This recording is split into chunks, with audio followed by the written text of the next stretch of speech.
बोल हर हर बम शिव के नाम चली। सावन के फुहार में भींजल बा चुनरिया, भोले बाबा दे है खुशियन के डगरिया। चल सो कावड़िया बाबा धाम चली। बोल हर हर बम शिव के नाम चली। चल सो कावड़िया बाबा धाम चली। बोल हर हर बम शिव के नाम चली।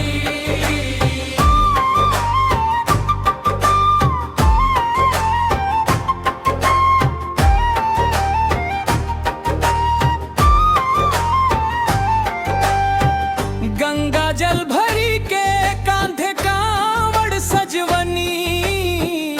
भोले के भक्ति में खुद के भूलवनी। डमरू बाजे गूंजे जयकारा, महादेव रखी है सबके सहारा। चल सो कांवड़िया बाबा धाम चली। बोल हर हर बम शिव के नाम चली। चल सो कांवड़िया बाबा धाम चली।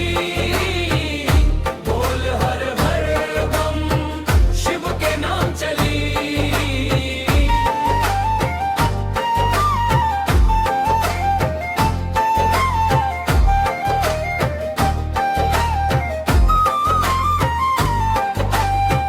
बेलपत्र धतुरा चढ़ाई प्रेम से, भोले बाबा मिली है अपने से। देवघर नगरी में आशीष बरसी, महादेव के कृपा से किस्मत चमकी। हर हर महादेव गूंजे चारों ओर। भोले बाबा खोल सुख के द्वार। सावन के महीना पावन महान, जय शिव शंकर जय बाबा धाम।